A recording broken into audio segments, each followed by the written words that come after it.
So speaking of piece of shit, hey, I'm serious. And I know I already told you this, but I did tell the people of the world this. Okay? Yeah. About the tremendous shit I took the other night. It's fucking sick. Okay, I'm serious though. Like, guys, you guys don't understand. I don't know how much fiber there was in my diet or something. I didn't even have Metamucil or anything like that. But I literally took this gigantic shit. It was like the length of my arm. Like, you should, dude, if I would have phoned you, would you have come and look at it? Oh no, I wouldn't. Not at all? Not at all. Not at all. Not at all. Okay, don't be a hater like that. I think you should have. Yeah. I told, because Kyle was like already asleep.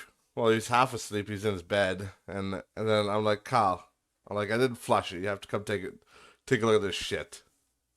I'm like, literally, it's like not with my hand attached, but from my wrist to my elbow. That's how long it was.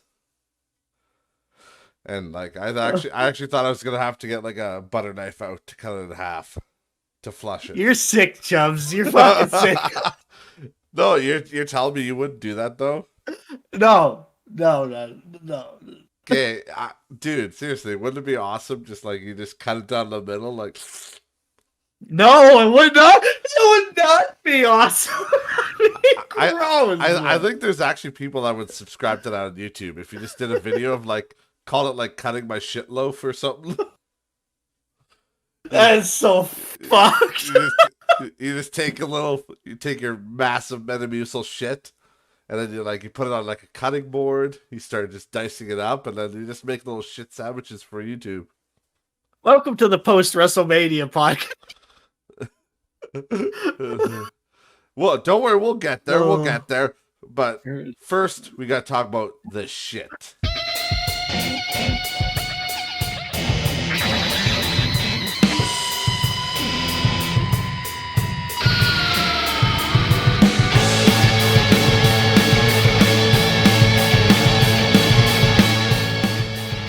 Welcome everybody back to Not Rich, Just Bored, episode 20. I'm here with Ryan, of course. Yo.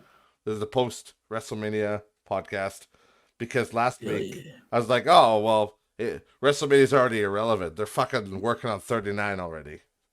Yeah, well, actually, if I remember correctly, they announced it at the end of WrestleMania 38 in Hollywood next year. Oh, I see. Okay, I was like, really? There's gonna be another one every year? Yeah, usually. Are you sure? I'm not 100% certain, but I think actually tickets are already on sale. That doesn't surprise me with how sold out it gets. Oh man, yeah. Where was it this year? It was where? It was in where the heck? Texas, wasn't it? Yeah, Texas. Was it in? I apologize, but I can't. I'm horrible at pronouncing shit. Like my English is my first language, but it's also horrible. It was in Arkansas, Arlington, yeah. Texas. Yeah. Oh yeah. Yeah. At the A&T building. Yeah. Yeah. And well, we knew it was in Arlington because that's why Stone Cold was there. Yeah. Yeah. He's like, so let me get this straight. I get to shill my beer and be in WrestleMania. Yeah, that's correct. All right, sounds like a bullshit book to me, but yeah. But yeah. Also, in sad news though, Gilbert Gottfried has passed away, which is very unfortunate because that guy was fucking hilarious. But we took a shot in his honor last night. Yeah. Or is that Tuesday? That was Tuesday. Oh, that was last night because we're recording Wednesday. Yeah. It'll be 2 nights ago for people listening on the Thursday. You know, for the thousands of fans out there listening right now, waiting for that fucking download button. But yeah, I don't know. It's crazy to me. Like, the amount of people that have passed away the last couple of years, especially pretty young. Like how old was Gilbert? I think he was only 63 or something like that. yeah. I was gonna say early 60s. Yeah. Gilbert Gottfried. How old was he? Oh, 67. Okay, he hung in there a Well, little bit 67. longer. That's still to me. That's still young though. Yeah, in 60s, it's definitely Like my dad's nowadays. almost 70. Nowadays, yeah, yeah. Most, you know, Yeah, and I like think in a better state, like in a, death is can't get around it, but in the state of things, a lot of people are living up to their 80s, 90s almost, you know, yeah, and that's good to see nowadays, Yeah, so it is a shame when you see someone dying in their 60s, man. yeah, Anything lower than their 60s, like I don't know. yeah. Well, especially that, but I don't think it for our like for our era, for our generation, I don't think it's going to be uncommon for people to live to 100. Just Yeah. with the medical events and stuff that have come Hmm. our way. The thing about these, yeah, the older guys like Gilbert's his generation is that they also live through a lot of bullshit. Like, they live through Yeah. like smoking and shit like that. Yeah. So a lot of those people are, they're dying and passing away for like shit that they did back in the day. Like lead Hmm. based paint, smoking, drinking. Like a lot of that stuff didn't really have warning labels back in the day. It was just kind of like, yeah, give her bud. So I don't know. It does suck. I feel like a lot of people, most people only knew Gilbert Godfrey from like the Lion King. Fuck. From Aladdin because he played the parrot, right? Iago, Yeah. and he's like Jafar, get a grip, good grip. Which that's probably the most famous role, but like I mean I knew him from that as a kid, obviously, but like the one of the main things I knew him from was like stand up comedy and the fucking hilarious skits he'd be in and stuff. It, Yeah. it was so funny because he was kind of like Robin Williams in that way, in that sense to me, where I knew them both as a kid as like animated like the genie and Iago, and then like Patch Adams and shit like that, Mrs. Doubtfire, like I knew them as really tame, and then like later in my life when I became an adult, I got into like their stand up comedy, and I'm like, holy fuck, these guys are raunchy. They're fucking crazy. Yeah. And like the first time I heard like it was like I'm like, oh my god. I think I had to show Kyle. I was like, you gotta see this. It's Iago the parrot, and he's swearing up a storm. Because he's like, who the fuck wrote this? And then and then that's when I got to respect him a lot more and got more into his comedy. And I knew him by a name. As a kid, I always knew he was just the fucking parrot. Yeah. Parrot with a funny voice. But I don't know. He was fucking hilarious, and I think everybody should do themselves a favor right now in his memory and go watch the Angry Video Game Nerd episode. Life of Black Tiger. Gilbert. That was one of the last.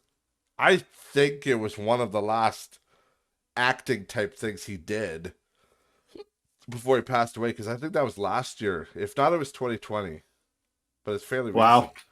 But like, yeah, he plays Fred Fox, and it's actually hilarious. And Yeah. it's like I was telling you on Wing Night when I was talking about it. I was saying like it's so funny when there's certain people that James has worked with on the Angry Video Yeah. Game Nerd that they crack him up so much, and like you can tell James is trying not to break character, but it's so hard because they're Yeah. so hilarious. And that's the one where I think he almost broke character the most. And before that, it was the Macaulay Culkin one, because like every 5 seconds, like there'd be some joke and Macaulay would like start going on some fucking rant, and then you could tell James is just like pursing his lips, trying not to laugh. Ryan, de- Yeah. demonic trees. They're real. It was a long time ago. Don't touch me! Don't touch me. You have to watch that Christmas episode too with Macaulay Culkin. That's fucking funny. But either way, rest in peace, Gilbert Gottfried. We're gonna miss you, and we'll see you on the other side, buddy. Mm-hmm. Rest in peace, man. Oh, Ryan's like, no, fuck you, Gilbert. I'll see you in hell. Because I fucking hate you all. I'm like, oh, okay. That's fine. So, let's get right into the WrestleMania. Because I think it was a good WrestleMania this year. Yeah. And it certainly there was obviously like the breakup because there was 2 nights and that was a little weird.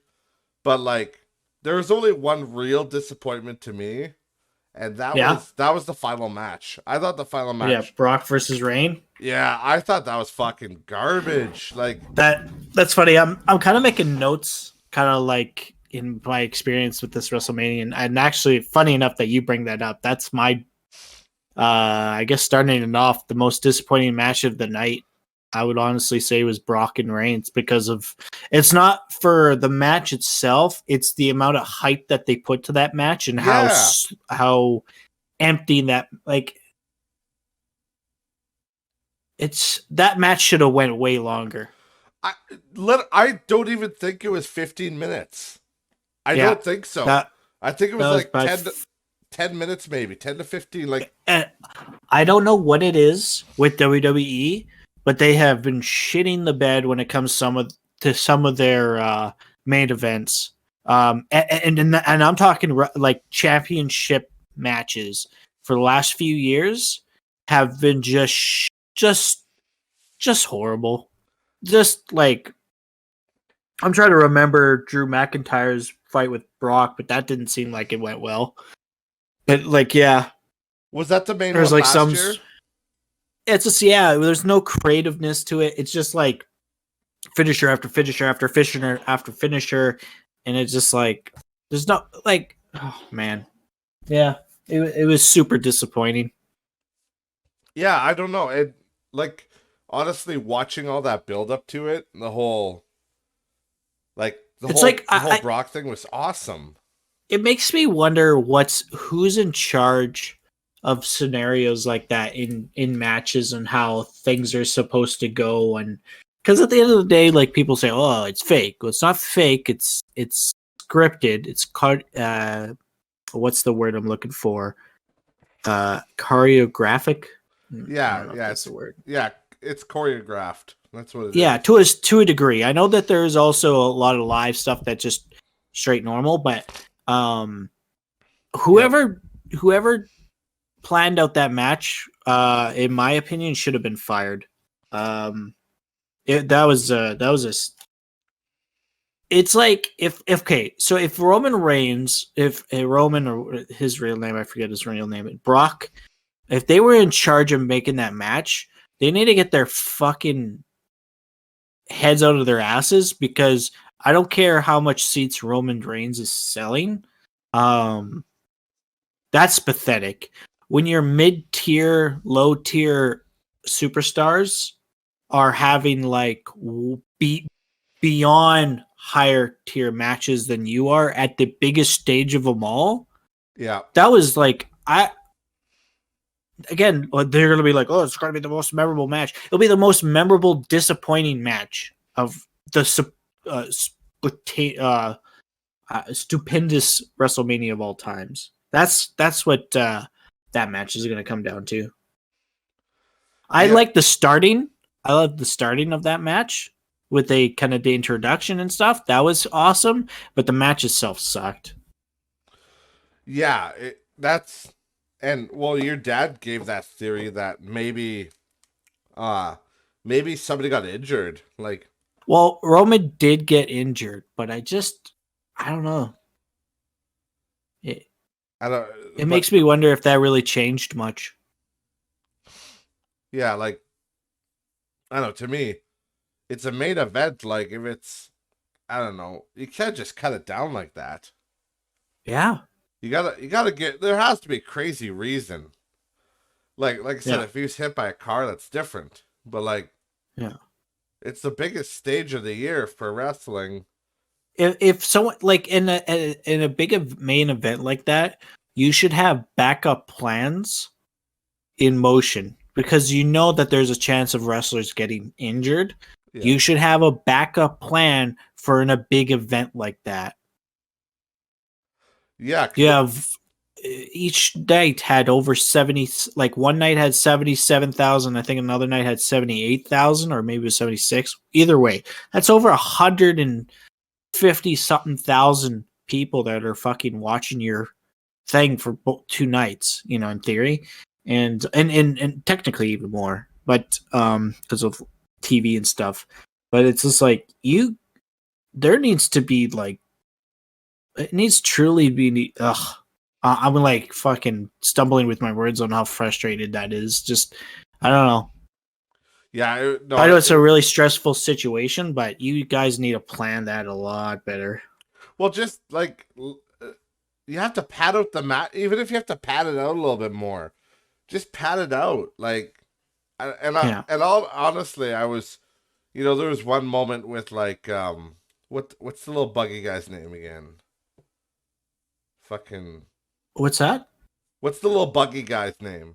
He was Brock Lesnar's manager, Paul Heyman. Oh, Paul Heyman. Yeah, I was hoping there'd be more Paul Heyman there. Like, there's that one part where he's like, no, it was all Romans. It was all Roman idea. But I was really hoping there was going to be some sort of a payoff there where, Brock puts him through like the fucking guardrail or something. I thought there would have been something funny like that. But like, it was just a really fucking missionary style match where I think Brock did one special and then, Roman did a special and then like 2 minutes later he fucking pinned him and he's done. Yeah, man. Yeah. Like a 10-minute match. It was not great. Like, I'm glad I didn't go for a piss before that match because I would have missed it. Yeah. Because it takes a lot of time to reel in my massive cock. Okay. Calm down.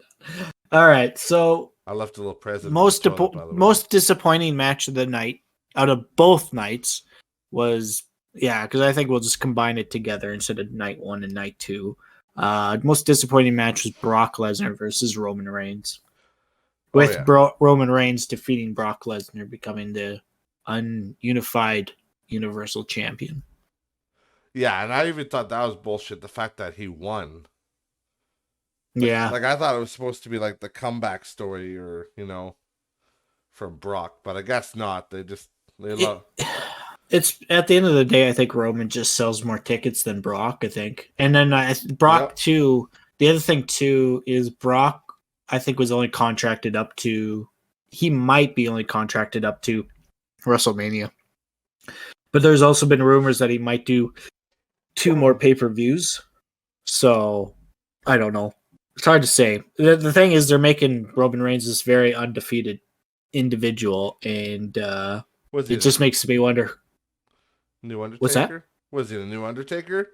Well, he's been undefeated for 700 matches or 700 days. Yeah. No, I know. But that's my thing though. Like, is he the new Undertaker where he's gonna like never lose?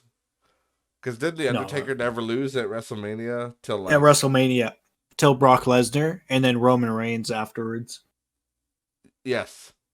Well, yeah. After he lost once, he just he lost all the time. At that point, I remember that was such an epic moment though. Like that black guy's reaction in the crowd where he's like, I remember laughing. I'm like, oh my god, look at that guy, because he's just got his mouth wide open, and then he literally became a meme later.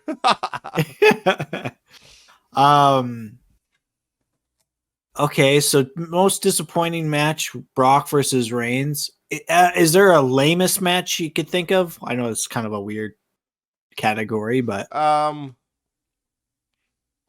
don't know. I didn't really care much for the Becky Lynch one. Yeah, That's fair. Like I thought that was really that was really again the same fucking missionary shit. Yeah. You know. Well, at least that one seemed to go a lot longer than Brock versus Reign. Yeah, it went longer, but it was still the same like two people that always fight for the women's title. Yeah, I get you on that. Mine would be Sheamus versus New Days. The Sheamus group versus New Day. I forgot about that one. That was a 2-minute. That was like a 2-minute match. That was so lame. I was excited for that. I know that one. I know it was supposed to be on day 1, and then they shifted to day 2. So I think because of the time constraints or something, they were just gonna fucking be like, well, we'll have it, but yeah, just go in there for a minute and like literally I know. I just like in there for 2 minutes. Yeah. That's so lame because, like, in that scenario there, that makes it even look worse for the Brock and Reigns fight because it's like he could have literally taken the Sheamus New Day fight out of the equation and just added more to the Brock Lesnar fight. Yeah, you could have. It's just like, and I get it, they're trying to give as many superstars their WrestleMania moment, but that's a pretty, I don't know. I know. They didn't give the house. Seemed lame. They didn't give the house a 2K22. Yeah. They didn't give him his WrestleMania moment. Yeah. But yeah, I don't know, man. It just that. Yeah, it was that match right there is a match that if you blinked or took a piss, you would have missed it. Well, that goes to show. You wouldn't even have known. Well, that goes to show because I don't even remember it. Like literally, I know. I forgot. That's a great example. Yeah, you don't even remember it. Yeah, because as soon as you said that, I'm like, oh yeah, they did have a match. Yeah, it was slotted in there. So dumb. I did like. I did like the women's the 4-way.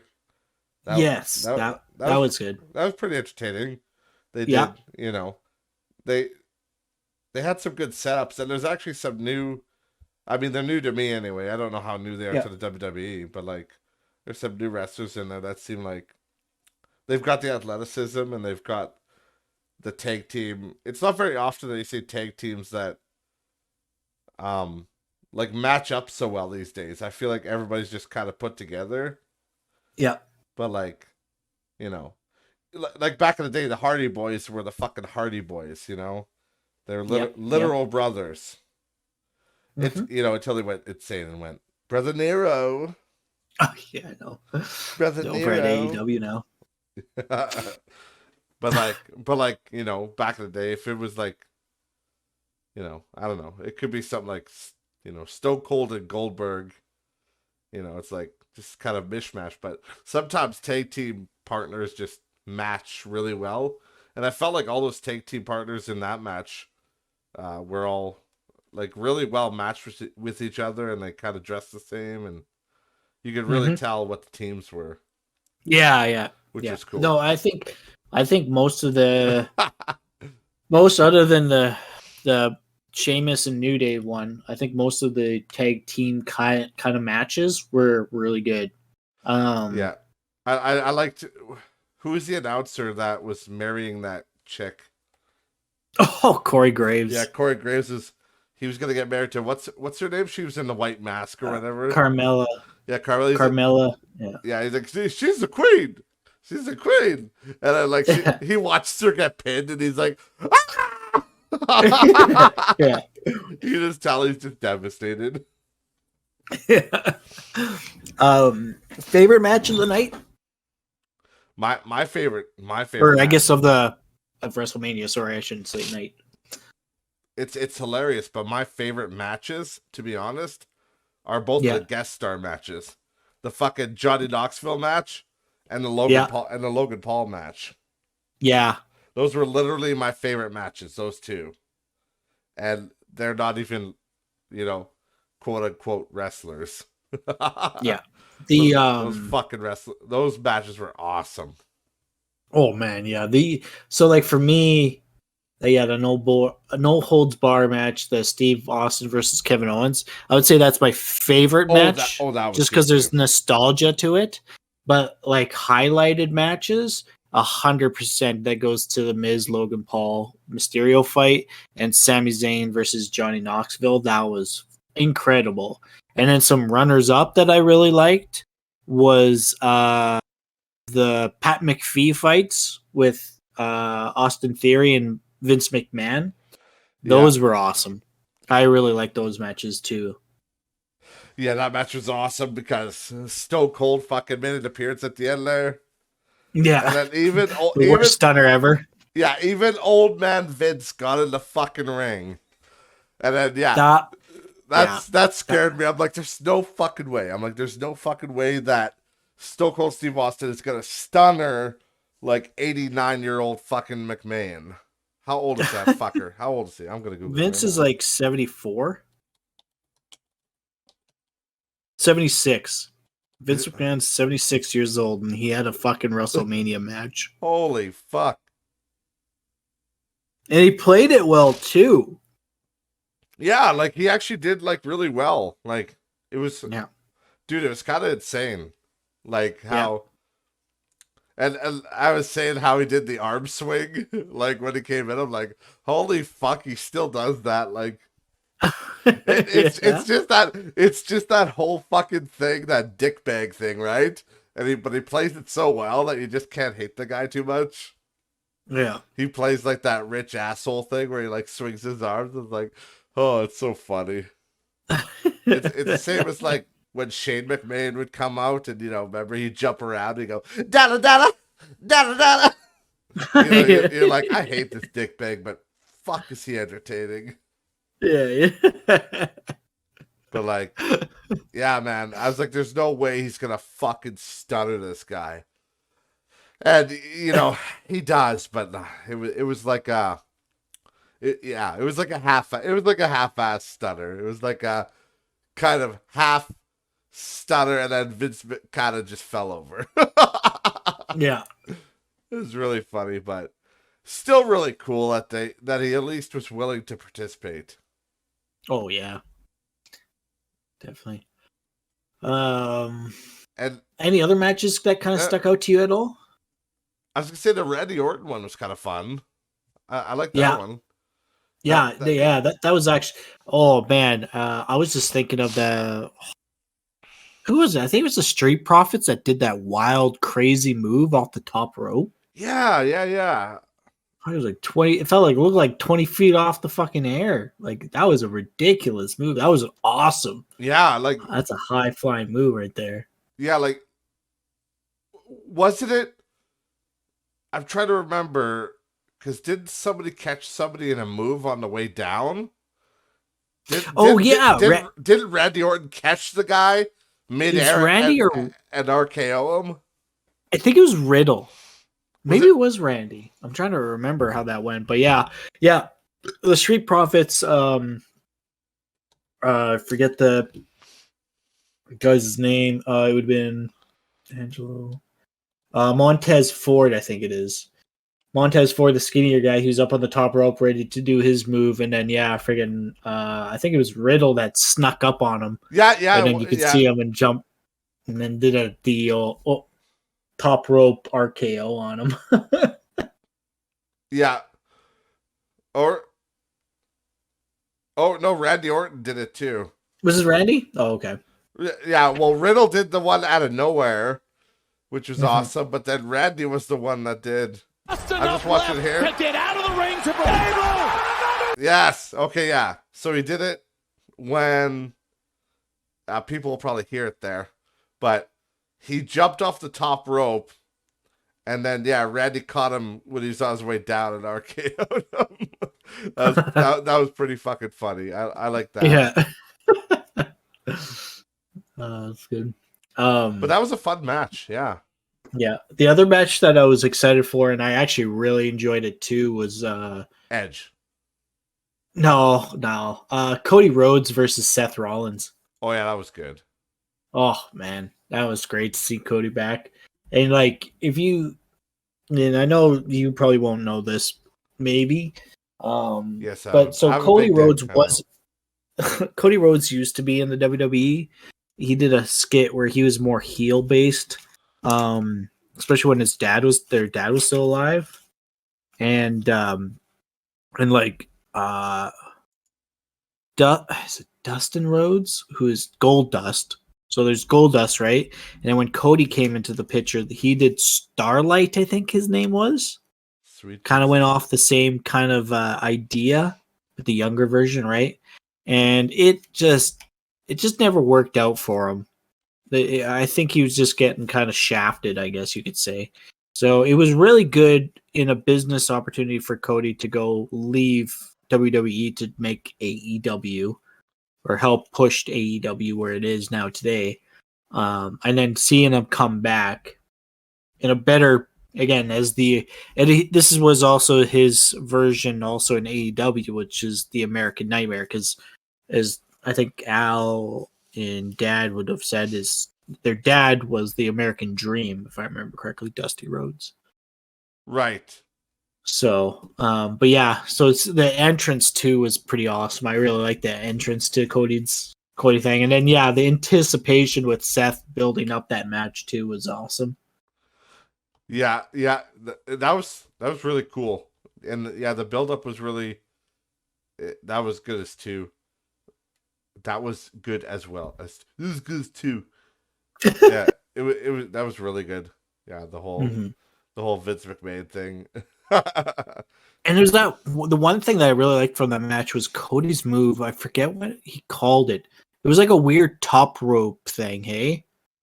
Where I think he jumped off the top rope and then did this weird, I don't know what, some kind of finisher move. I think it was it Cody Cutter or something like that?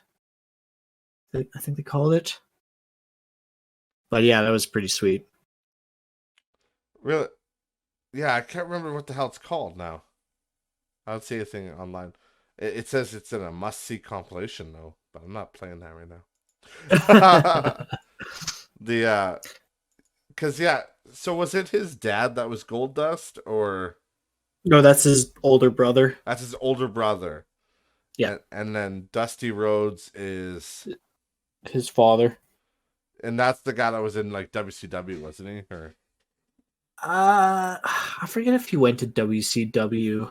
I don't really know much of the story on Dusty Rhodes other than he used to be like old school WWE. He was the one. The big thing with the Rhodes family is they're like, well, more or less their dad. And I guess Cody too is the Intercontinental Champion. Their dad was the first one to ever get the Intercontinental Champion, if I'm not oh, really? mistaken.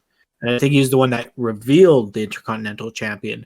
And then a time in Cody Rhodes' time in the WWE before he turned to the Starlight character with his brother, he was heel as well. He did a similar kind of thing to like Carmella. You know how Carmella wears that weird mask? Yeah. Keep her face in good order. Cody did a similar thing with a clear mask because he's an uptight gentleman or something like that. I don't know, whatever his character was then. But yeah, he actually did an old Intercontinental Champion, and then he changed it up. He revealed the new one, and it was at the time it was white. It was a white belt with gold plates. It was a really sharp looking one. And then they came out just recently, I think last year, Sami Zayn, I think, showed off the new Intercontinental belt. But they went with a black look, but it looks really elegant. Huh. I also see their dad was fatter than Holy Hell. Oh yeah, he was a big motherfucker. Fuck, He was a big boy. He's like Yokozuna size. Yeah. Yeah, he Fuck. was always big. Which Which is funny because you look at the brothers, Cody and Dustin. Oh yeah, yeah, like, what the fuck? They're fucking athletes. They're trim as fuck. Yeah, but yeah, then their dad's fucking Yokozuna. It's crazy. Yeah. Did you know Yokozuna? If I remember correctly, let me get my facts completely. I want to make sure I'm right on this. Yakuza. Yeah, Yakuza 6. Yeah. Is Dusty Rhodes still alive? I don't even know. Dustin. Oh, Dustin Rhodes he was in AEW too?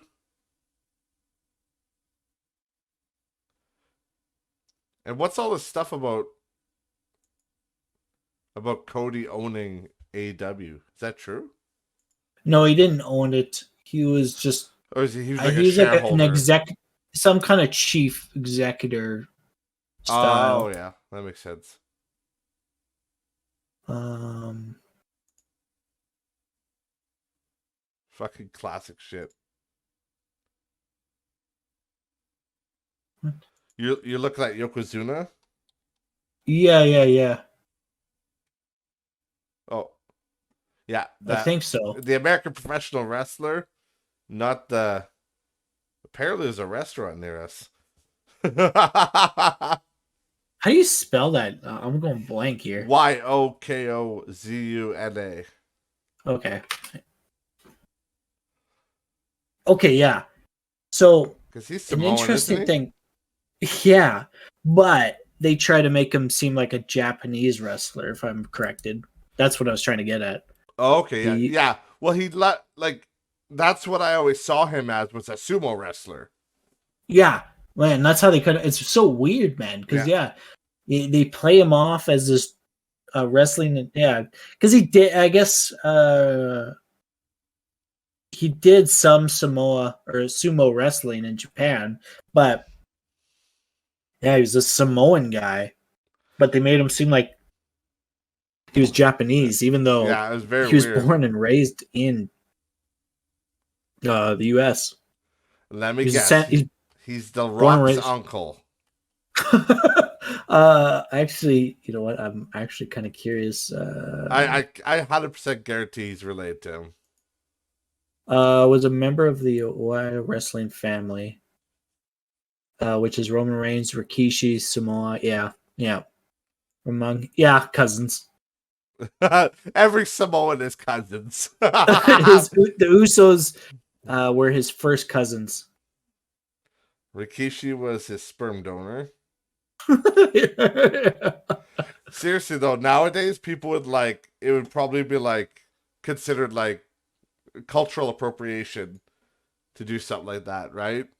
That motherfucker was big too. Oh, he's a big fucker. Yakuza? Yeah. 6'4", 589 pounds. He Big debuted in fucker. 84 and retired in 99. Died in 2000 at the age of 34. Holy fuck, he's only 34? Apparently. That's fucking crazy. That's fucking wild, dude. Born in 1960. Yeah, 66. 34 years old. Wow. Well, the reality of it, it's how do you, a guy that big, 589 pounds, man? Oh yeah, that's not. You can't tell me that does not put a toll on a person's body. Yeah, no, that's not a feasible weight. Yeah. Same with Andre the Giant. What age did he die? Age. Yeah, I felt like he was not. Andre the Giant. Isn't it funny that nobody knows his name, his last name, for the most part? It's just he's just known as Andre the Giant. But if you want to know, his name is Andre Rene Rusimov. Yeah. Hope I'm saying that right. He died at 46. Yeah, died at 46. He's born in 46 and he died at 46 years old. Shoe size was 58. Holy fuck. Wait, what? Holy fuck. On his about on fucking Wikipedia, it says his shoe size was 58. 236 kilograms to pounds. Let me check this out. Yeah. 520 pounds. Yeah. Holy. At 7'4". Yeah. He's a foot taller. Well, the height definitely helps. But the crazy thing is, too, so the next guy that's closest to him, isn't really close to him. It's the same, I think. Amos. If they're right about Amos's height, he's the same height as Andre the Giant. Oh, really? Yeah, because I think Shit. he's 7'3", but still. Omos is 27 years old. Looks like a 40-year-old. He's Oh, 7'3". wait. He's four. Oh, Moss. That Like, big motherfucker like that Bobby Lashley that guy. fought. That guy's not 27 years old. He's 27. He was born in 1994. That motherfucker is younger than me. He looks like he eats testosterone for breakfast. He's 7'3", 400 pounds. He's still a fucking kid. Like, no joke, he's still a kid. Yeah.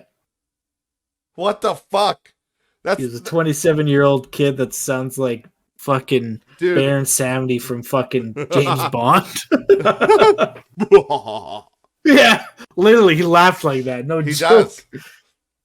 But that's what I mean, man. It's like, it's the same with when I watch the UFC, and I'll look at like these fighters on the UFC, and they're like only 22 years old or 24. And I'm like, they look like they're about 80. Okay, not 80, but you know, they look like they're a fucking very mature.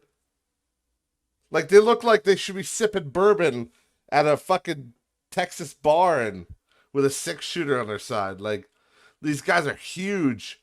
They got fucking facial hair out the ass. Yeah. They got wrinkles, for fuck's sakes. Must be for the stress. But like, still, I'm like, what the fuck is going on? It just makes no sense to me. Yeah. Because like, sure. So if we're looking at character, okay, Andre 7'4". Man, of course they're using their real names, so I'm like, I have no fucking idea. Oh, here we go. Maybe this is better. Okay, here we go. Yeah. So the tallest wrestlers in WWE starts off with Giant Gonzalez.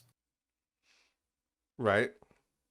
He was a guy that he was when was that? That would have been 90s? First introduced in WCW in the 1990s. He was wearing a fucking grizzly suit. Like, he looked like, the best way to put it is they made him seem like he was a fucking like not the Amounts woman. What is that? Bigfoot. They're making him seem like he's Bigfoot. He's wearing a fake suit that had fake fur on it. And he was 8 feet tall. And what's this guy's name? He went by Giant Gonzales. You're gonna have to spell that one out for me. Giant Giant Gonzalez.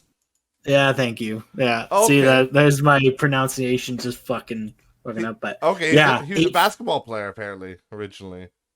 Yeah, tallest wrestler in WWE history. 8 foot tall, 460 pounds. Yeah, he's legitimately wearing a fucking bodysuit that makes him look like the Wolfman. Yeah. And then you have Andre in second, and then you have Omos in third. The Great Khali. Yeah, Great Khali. Great Khali's 7 foot. Great Khali was 7'3", 400 pounds. I think. Nope. Oh, 7'1", 347 pounds. Still crazy. Holy fuck. Big Show, 7 feet tall, 383. Kane, also at 7 feet tall, 323 pounds.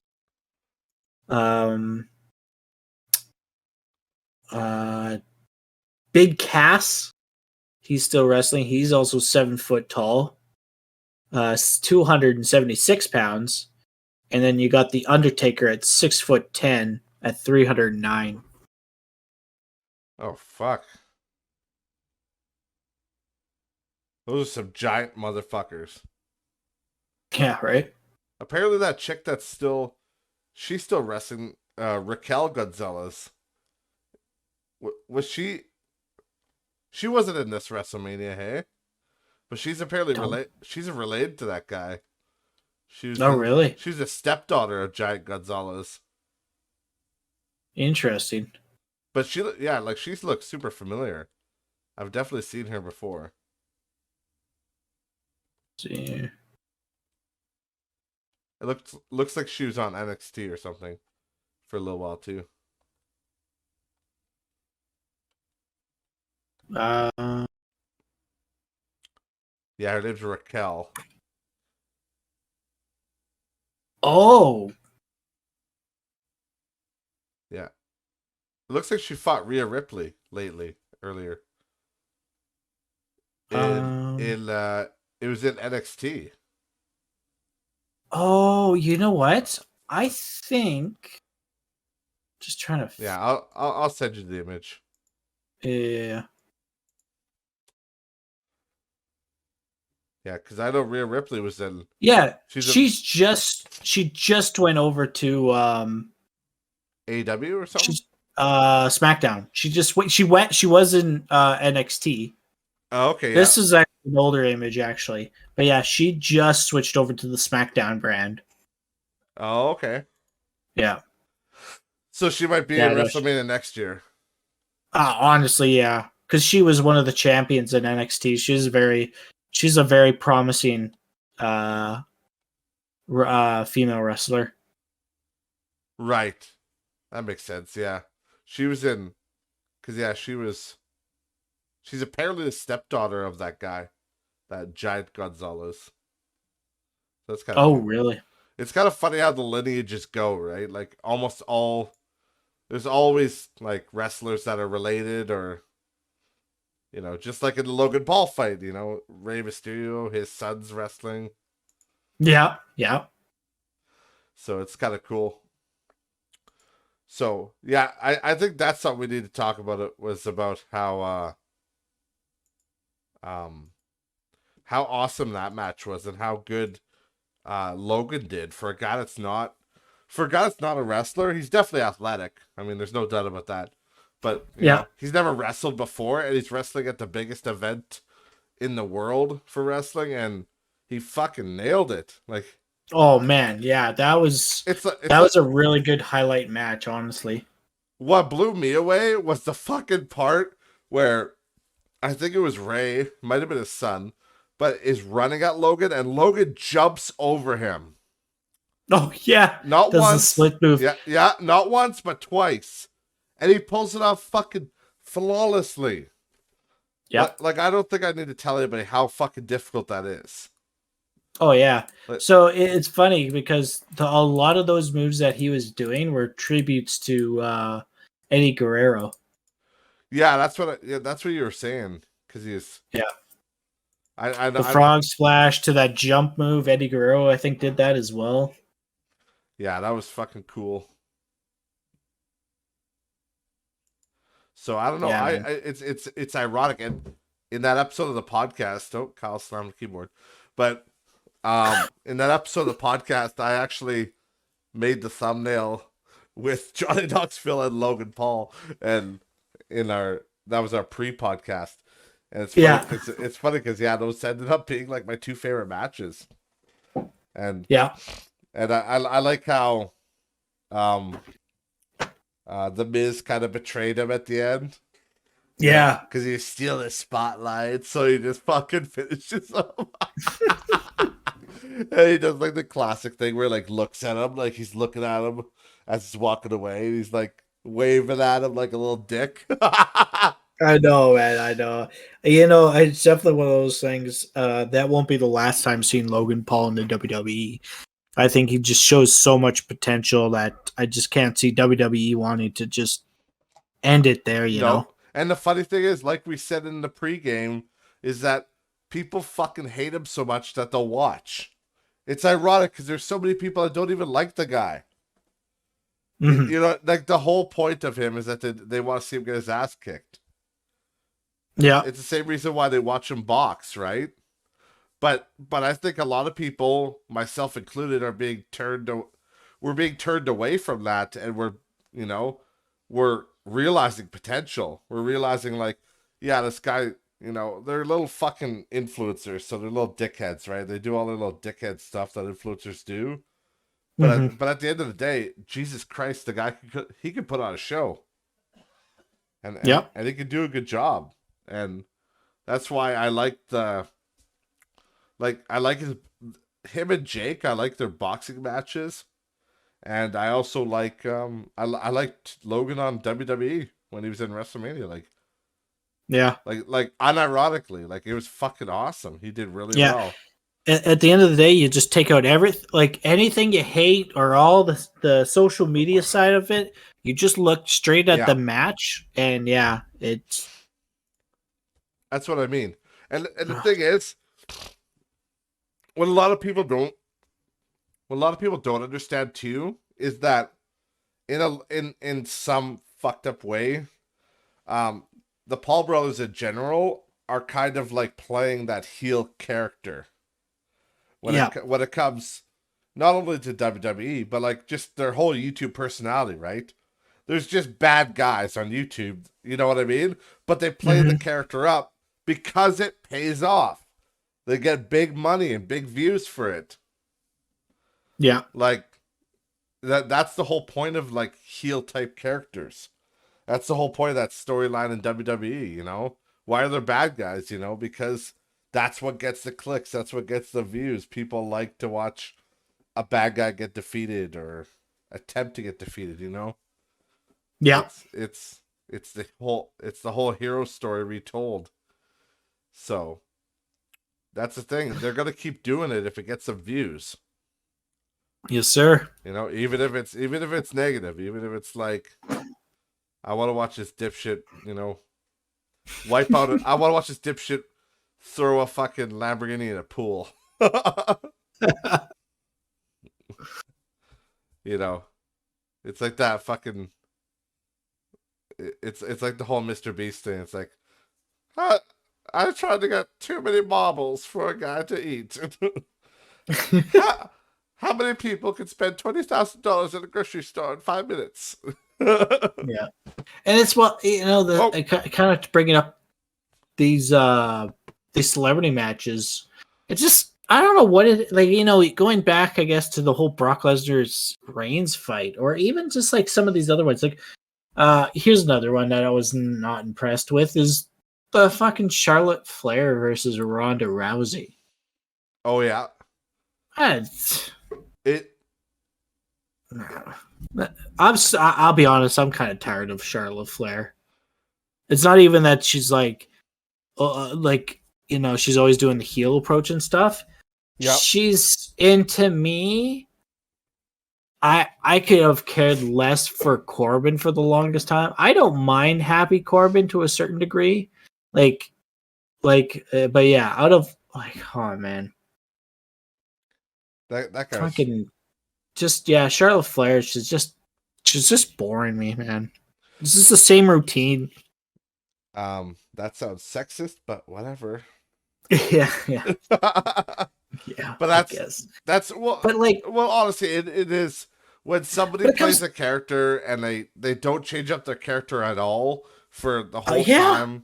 It does get boring, especially when It, they're get, yeah, it when they're gets so literally saying bland. yeah. It's like it's a weird thing. You need the heel, like, how do I put it?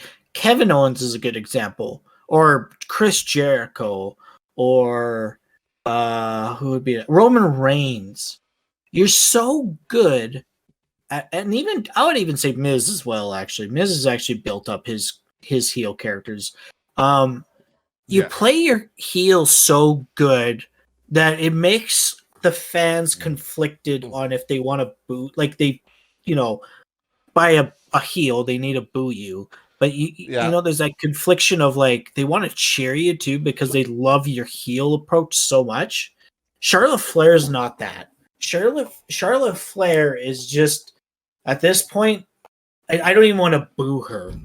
I don't want to praise her. Like she does some of the crazy moves, but again, she's like I've built up. She gets she gets upset because a lot of people are just like, oh, you're just running off the fucking coat of what your dad did, Ric Flair. And she's like, no, I built my character. And I'm like, no, you know what? You definitely aren't. You were definitely going off the Flair approach. Oh, I'm this $1 million bucks. But guess what? It's old. Your dad did it. You need to do something different to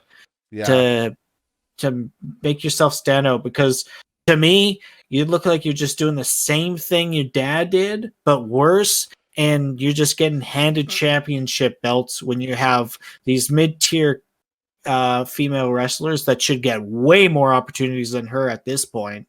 Like, it's like, again, it's just like, it's not even like WWE trying to get you to hate her. Like, again, like a heel hate. It's just, it's so played out. It's so boring. I understand what you're saying. You get it. I'm just kind of hitting a fucking dead horse with a stick at this point. No, I'm just saying I understand what you're saying. She's a woman and you don't like her. and that's the only reason. Yeah. You're like, no, girls should not be allowed in WWE. They should have their own thing called the WWE, the Women's World Wrestling Entertainment. Actually, there is a not WWE related, but there is a women's wrestling. Yeah, it's group. called the Olympics. Yeah, I think it's called WOW. Actually, WOW. Yeah, legit. But no, WOW. I'm gonna women's. I think what's that? No, I was just gonna say I'm gonna tell you two things that do annoy me because, like, in all seriousness, the whole Flair thing, because she literally stole her dad's music.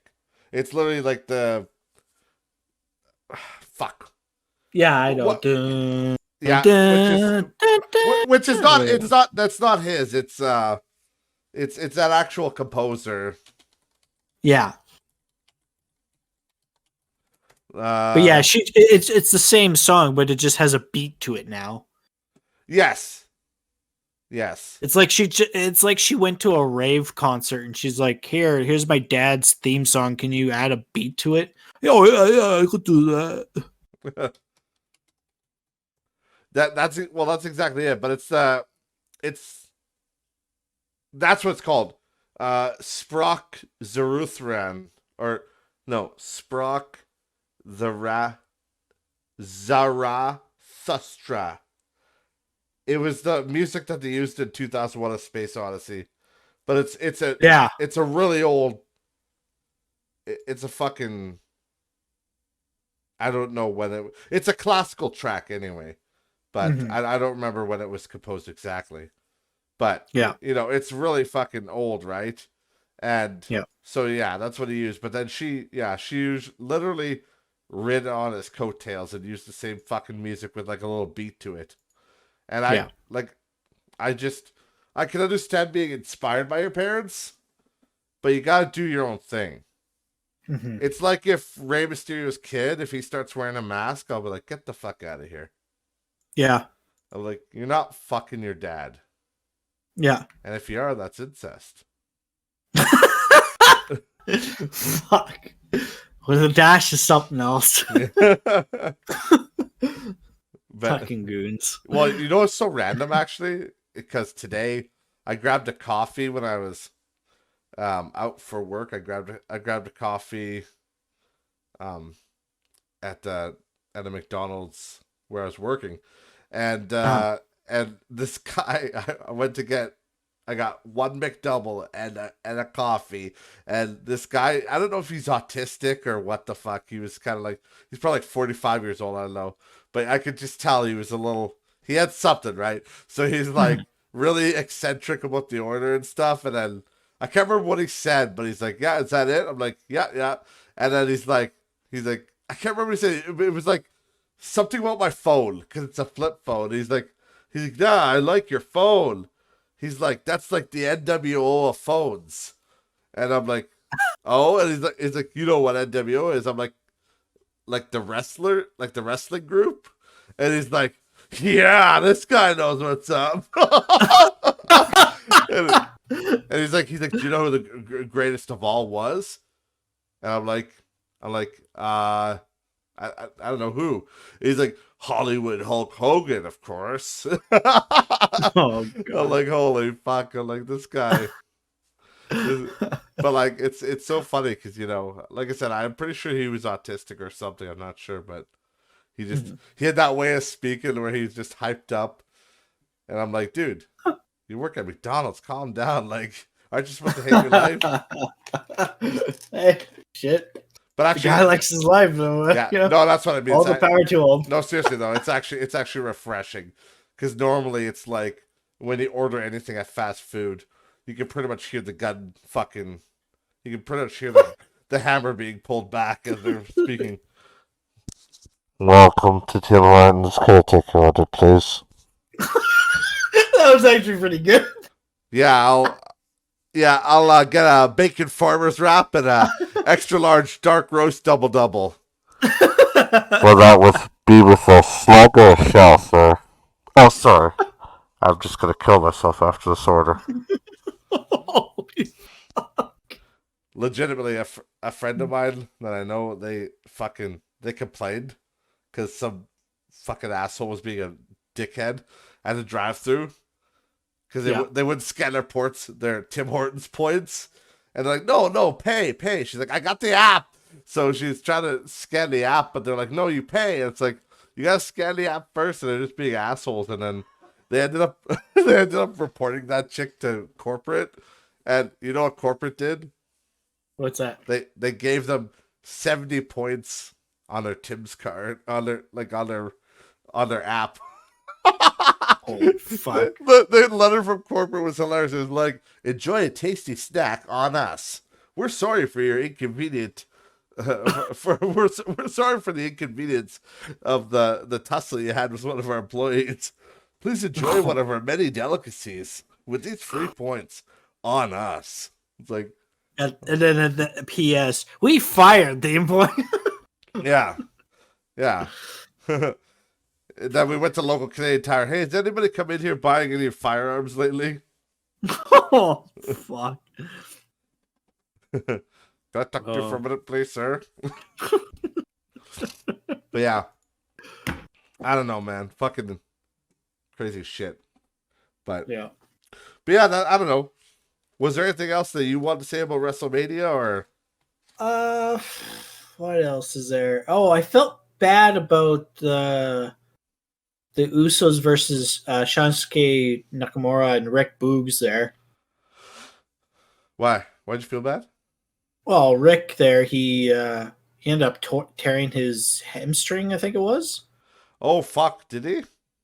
Yeah, remember when there's that part where the one Usos jumped on him, and then the second one jumped on, and then he kind of looked like he fell over sideways, and he was holding his knee. Oh right, yes. Yeah, he actually tore his leg. That was not scripted. Like Rick is probably going to be out of. He's going to be probably out of wrestling for the next. I bet you a year. Holy shit. Yeah. Because I think a similar thing happened to Asuka, and Asuka hasn't been on television or in the WWE for almost a whole year now. It's like 263 days. And same with Bailey. Bailey, she got injured, and she's been out for just about. I think it's been so far 6 months so far, maybe more. Oh. So basically what you're saying is you're sitting there going, yes, less women in WWE, thank God. Oh god. Jeez. I know. I want to see those two come back because I'm fucking tired of them keep using fucking Charlotte Flair. That's what I'm trying to get at. Or get some of the women again, like they have Renee or Raquel Gonzalez or whatever, that chick that you were mentioning. Yeah, Raquel. They're bringing her there. She looks awesome, and I like Rhea Ripley and her tag team partner there. Yeah, Liv Morgan. Yeah, like they were kind of fun to watch. And it's good to see Liv getting more. I don't know how to put it. Screen time. time, camera time, because it just seemed like fucking like again, Live. There's a few other ones too that you hardly see televised, and then you got these ones that are consistent. They call them like the four horsemen of the women's division. That'd be Becky Lynch, Charlotte Flair, Bailey, and who the fuck was the fourth one? That was Banks, yeah. Sasha Banks. Yes. Um, Oh yeah. yeah, those are the four OG, or the ones that really put women's wrestling on the map, I guess you could say. But I tell you, fucking out of all of them, Charlotte Flair is just God, man. Yeah. Yeah. I'm so fucking tired of her. Oh, no. Oh, I know. That's what I mean. You got to dethrone those queens and get the At least like get the new Sasha, blood. like Sasha, she like it's kind of a little. I'm a little bit bummed about it. You're With Sasha and bummed Naomi getting the tag team. I kind of wish it was Liv and Rhea Ripley that got the tag teams out of that. Yeah, me too. A lot of people thought they were gonna win. Yeah, but you know what I think it comes down to there, and this is just kind of a thought that kind of just sprouted just now, kind of. I'm certain the reason why they're using like Becky, Charlotte, Sasha, putting them in title matches is probably they're the most highest paid wrestlers. Well, yeah, of course. So, did you hate? There's an article where they talked about the minimum wage in WWE. Hey, What is it? when you get into WWE televised events like in the Raw or SmackDown division, your minimum rate is $250,000 a year. Holy shit, that's not too Yeah. bad. Yeah. But considering the amount of fucking damage they put their bodies through, Oh yeah, 100%. you almost feel like it should be more. You know? Yeah. And that's a crazy thing, right? Like, there's this whole thing that they talk about with some of these fights, like the UFC fights, right? Yeah. And They how, talk like, I know about how Jake they're Paul having- has this. Yeah, they talk about how Jake is, causing a stir in the UFC thing and stuff because of not paying their fighters correctly and the lack of insurance and stuff for their wrestlers. Yeah. And I was hearing some wrestlers only get paid $10,000 a fight. Like fighters, sometimes less. You mean? Yeah. Yeah. Yeah. Oh, I know. It's actually pretty gross, man. Like some of it, and like I think the UFC is still kind of the best organization out there, especially in terms of getting your name out there. But yeah, I don't know. I do feel like they need to pay those guys more. Yeah. Did you see that Logan offered like, what was it, 40 million for Will Smith to fight Chris Rock? Was that Logan or was that Jake? Or Either way, was yeah. it Jake? Yeah. Maybe. Was it? Yeah, I think it was. Yeah, it was one of those guys. It sounds like a Jake thing. Jake, Chris Rock fight. Let's look it up. Yeah. Okay. Yeah. He offers Will Smith and Chris Rock 30 million to fight. Like, you're a fucking baller when you're offering 30 million to celebrities. But Yeah. But honestly though, fucking Chris Rock would not take that because Will Smith would unfortunately eviscerate him. Because Will Smith is like actually trained and like, because he did that Muhammad Ali movie, hey? Where he played Muhammad Ali, but he's actually gotten in like crazy shape, and he's done boxing and shit for his role. Whereas Chris Rock is small and he's a comedian. He doesn't really train. So Yeah. Oh God. Jeez. And I don't think he's that hard up on money that he's gonna take money from Jake Paul. So yeah, no.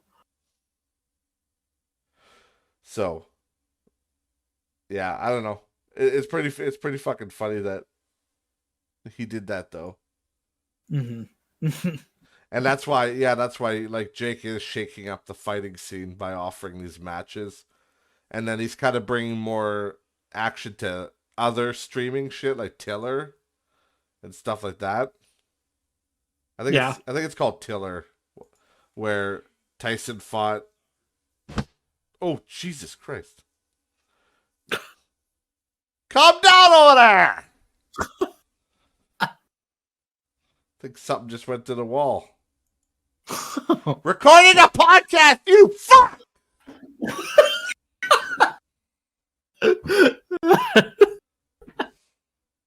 And you're nuts, mister. You understand me? Yeah. That's Yes, sir. Yes, sir. Yeah. Fucking step bros. Yeah. Brothers. Yes, sir.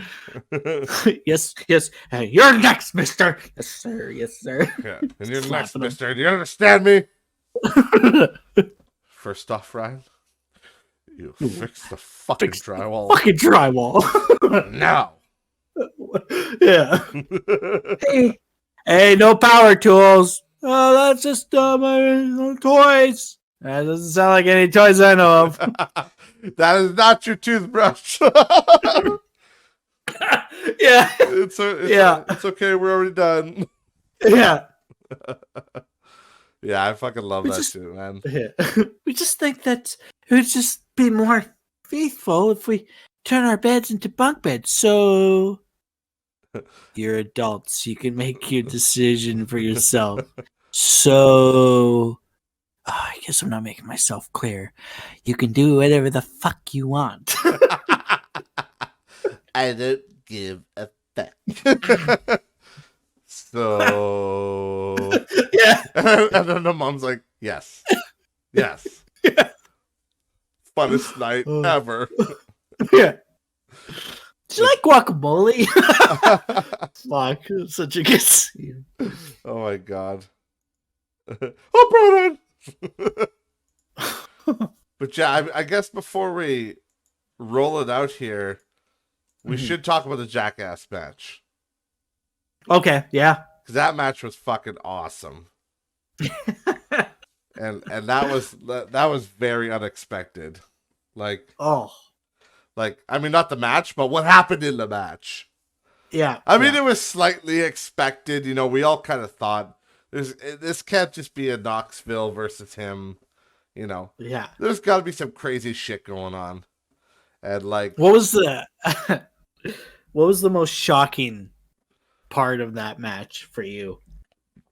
The most shocking part for me, yeah, where I almost spit my fucking drink out, was when there's a couple, but I'd have to say one of the two was where they got the giant head prop from the third Jackass movie.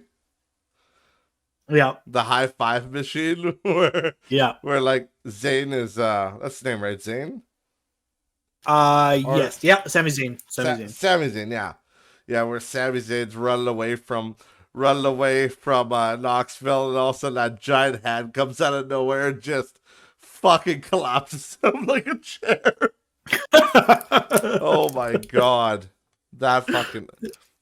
I literally I just finished drinking my drink at that time, and I would have spit it fucking everywhere because that made me laugh so fucking hard. And then like Chris Pontius was in there as party guy. Yeah. And then fucking Wee Man under the stage. When he punches him, Sami Zayn in the face, because you don't see the punch either. You just see like fucking Sammy looking under the thing, and it's just ooh, and he's holding his nose, and then Wee Man just comes out. Wee Man comes out, and then he just starts beating the shit out of him in the corner. And then also like we have to fucking talk about and mention that the kick to the face that Sami Zayn did to Wee Man. Oh, holy fuck! Because that was real. You could see he made contact. Yeah. Fucking kicked him right in the face. Dude, okay. Mine? So that's yours?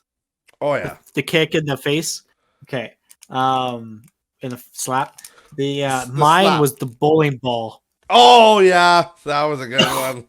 When he pulls the bowling ball and he hits him with a cross. Oh my Yeah, god! he spread eagle in the corner of the ring, Sami Zayn, and then Yeah. Johnny Knoxville winds up with a 10-pin bowling ball. Not Oh. a Canadian bowling ball. Well, Yeah. Western Canada, Eastern Canada does 10-pin, but like, Yeah. because the 5-pin bowling ball you can fit in the palm of your hand. That 10-pin, that's a big, heavy sucker. And he fucking delivered that right into his head pin. Oh. Oh. Yeah, man. Like, cause you're sitting there for the longest time because they bring that thing out and you're like, what the fuck is in that bag? Yeah. What is in that bag? Like, I kind of had like an idea, like it kind of like I thought of it, and then I was like, nah, it can't be a bowling ball. It has to be something else. Yeah. And like something crazy. But then all of a sudden, he pulls up that fucking bowling ball. I'm like, oh, sweet mother of God. Like, holy Sweet shit. mother of God. Yeah. And he fucking just, oh, God. Jesus. Like I said, he bowls it in and he fucking right on his head pin. Hits him right in the balls.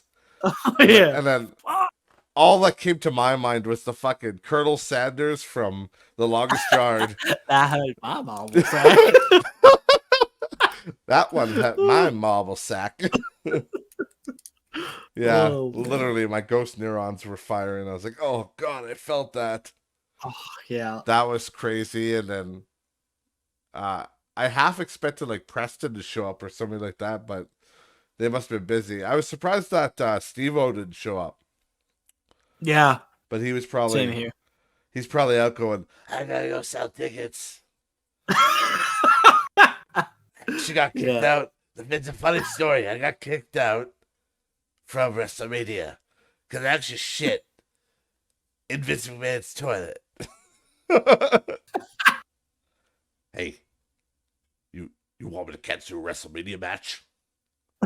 Obviously not. Obviously not. Obviously not. You want me to fire you? You want me to cancel your WrestleMania match? I'm curious when it comes to Theory, Austin Theory. Supposedly they're changing his name up a little bit. Like, Seth Rollins, here's an example. Seth Rollins used to be just Seth Rollins. And then now it's Seth freaking Rollins. And I know it bugs you when I keep saying that. Oh, I want to kill him. I get a good kick. I get a kick out of it. But I guess they're changing his name to just Theory now. They're dropping Austin. Oh, okay. Yeah. But I'm curious on where his character is going, because it seems like they're trying to push his character and try to build him up. I think I think he could be something. Yeah, supposedly, I guess I don't know how true it is, but apparently that's a lot of talk with, like, there's the whole Vince McMahon storyline attached to it, but supposedly I'm hearing that's where Vince is seeing a huge promise in Theory, in Austin Theory. So it'll be interesting to see. It'd be nice to see him a build-up character sort of thing. Oh, yeah.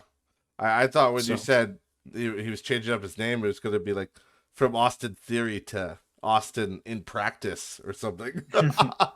So, because the interesting thing with Austin Theory is the thing with Austin Theory is he has a very I wouldn't say exactly the same kind of thing as Drew McIntyre, but Drew McIntyre came at a time where he looked a lot different than he is now, and he wasn't capturing the audience like he does nowadays. He has this Celtic Warrior kind of thing, right? And the baby face for him really helped him out. The Royal Rumble and becoming WWE champion and stuff, that really helped him build up his character and made him a really good superstar, I guess, the WWE superstar. And Austin Theory he's going through the same thing because he was in NXT. Then they brought him up.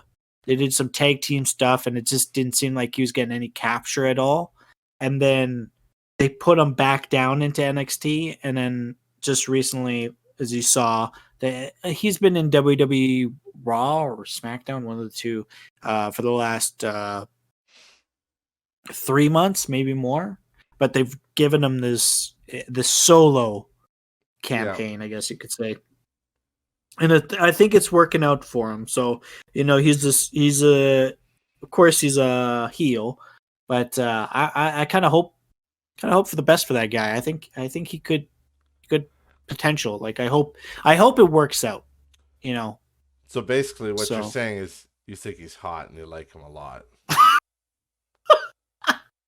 no, no, Right. no. Don't hide your feelings for him. Yeah, Okay? don't hide your feelings. Just like your feelings for me. Oh God, You can't hide them for long. Pretty soon you're gonna be cutting my shit up over here. that's so fucking gross. Dude, okay, seriously, this is all theoretical, okay? This is all Austin theoretical, okay? You're fucking gross. But I want you to play along just to be a good friend. You're sick, Chubbs. You're sick. So what would you do? What would you do on a scale of 1 to 10? 1 being like abandon the whole friendship, and 10 being like love me even more. I think I'm already at a 1. The abandoned friendship, and well, you haven't even heard my thing here. Yeah, I know, but I already have a feeling. You kind of seem to ruin the surprise because I think I already know what it is, and I think the audience already knows what it is because it's not going to be pretty. I know. No, it's gonna be a good one. Like seriously, okay. God. Now, what would you do if I just again? It's all theory. I'm not saying it might happen someday, but what would you do if I just, invite you over casually or went to your house and just be like, hey, Ryan, I'm a good friend. And I bought you these Timbits from Tim Hortons. And you're like, thanks so much. You're such a good friend. But it was actually my deep fried shit that I cut into little cubes. And it just looks That's the end of the podcast, Steve. And it looks like little Timbits. And like you actually ate one. Like, what would you do?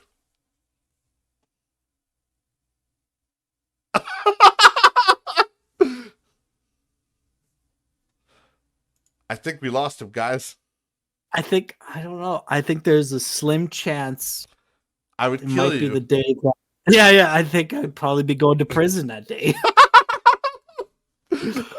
Fuck. From fucking manslaughter. What if it was jizz? Do you remember in Van Wilder where they cooked the dog? You're not making it hard for me to decide here. Remember they put the dog jizz in the fucking donuts and they delivered it to the frat house. And they're all eating it. The one guy, oh, it's so good. I think I've had this before. I remember that. That made me gag so fucking bad. Yeah, because they're like, and then they're really what's the word? Exaggerating on it. Like, oh God, so good. Yeah. And it's like. And yeah, he like bites into it, like goes all over his chin. He's like, oh, it's so warm. I think I've had this before. And then, they see the picture. Then they see the pictures at the bottom of the basket of them jerking the dog off, and they're like, "Oh my God!" They all just start puking. Oh. God, that movie was fucking wild. That's a great son, movie. It looks like you have something you want to get off your back. Yeah, look at like you got something you want to get off your chest. And the best part of that movie is where he's like, he finishes the test. And he rips out of there to go find the bathroom. And like first thing the guy says, Richard! And he hits him on the stomach. Oh my God, man. Richard! And he just like slaps him right on the belly. He's like, oh, as he's like sweating. Oh my God. Oh, fuck, I love that movie. But yeah, I guess we should wrap it up because we gotta go, play with our friend. Yeah, play some Phasmophobia. Yeah, new updates, guys. Get on it. Woohoo! My private lobby right now, it'll be undone by tomorrow, but it's US servers 872442. Join my game. And I'll see you guys in there. Oh fuck. But before you play Phasmophobia, don't forget to follow the podcast on all social media. And don't Hell forget to yeah. watch it. Don't just watch it on Spotify or YouTube. Watch it on everything together. And sync it up perfectly so you only have to listen to it once and there's no echo. And then you've just viewed it like 1,800 times. Because that's how many streaming platforms it's available on. Yeah. There's a bunch of them. We just got on Apple recently. Really? Yeah, it just got published on Apple and This guy. I think Stitcher. Yeah. They took a long time. But Yeah. yeah. So if you guys have that, you can go there. All links are in the description. Yeah. And also there's some guy that's apparently trying to beat Resident Evil. Yeah. Yeah. Oh man. Yeah. I'm actually this week because I had the week off, so I'm catching up on my Resident Evil. Must be fucking nice. Oh, it is. It is nice. Yeah. Hey, you earned it. Yeah. Thanks, man. The I will say this. I like playing Code Veronica, other than the ending, which was a bitch. I almost prefer playing Code Veronica over 4. Like people are like, I understand why Capcom is remaking 4 now, because the controls to 4 are god. Oh, Are you playing it mouse and keyboard? no, I'm playing with it. I'm actually playing with the controller. Actually, Really? I have to use this.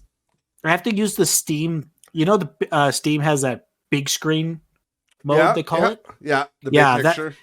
Yeah, you got to use big picture to get the DualShock controller to work with the game, Really? or else it doesn't properly recognize the controller. And what did you find difficult about the controls though?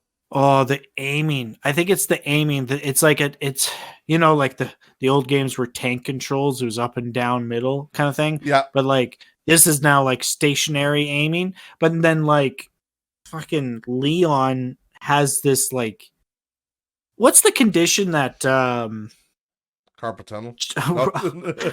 not Jamie Lee Fox. Parkinson's. Parkinson's. The shakiness. Yeah, Parkinson's. Yeah, Leon Kennedy has that. Leon Kennedy has Parkinson's because I've never seen a third-person shooter have a character fucking shake his gun so goddamn much and not have a stable.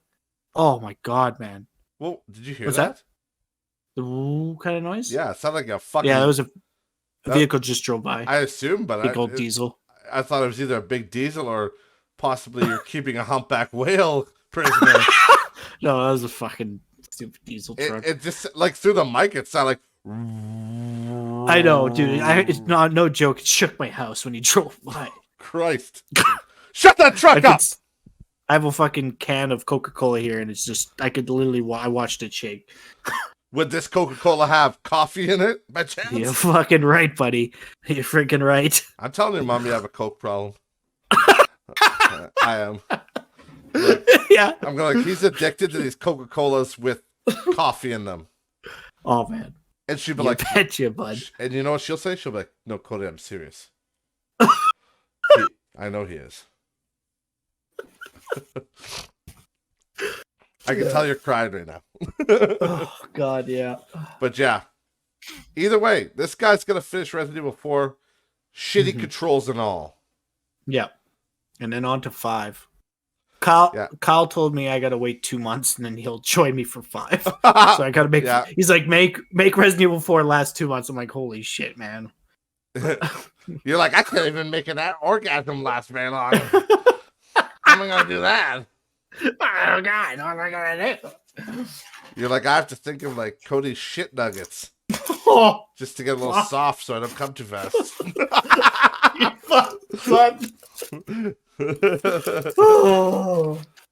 But seriously though, I'm gonna say one thing real quick, because you're talking about Resident Evil 5. This goes for 4 too, but I did play 4 back in the day.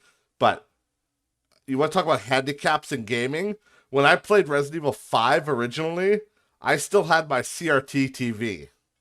Now aiming because you aim with the little laser pointer. Yeah. Aiming with that on a CRT television where the pixels are so fucking huge was like nearly impossible. I know, but you know what?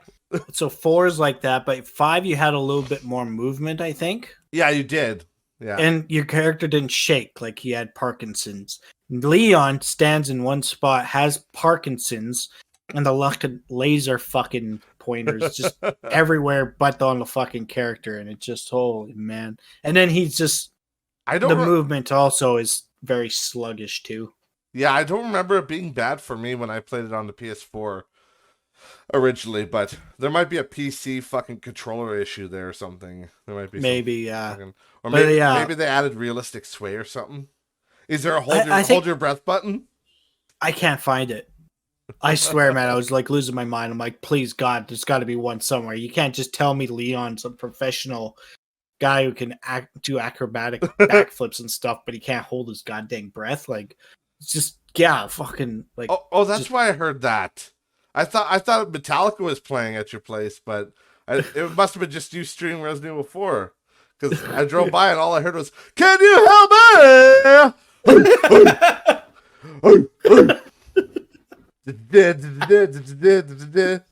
Oh, please God help me! Yeah. But yeah, seriously, follow the podcast on all those social medias, and we swear this is the end now.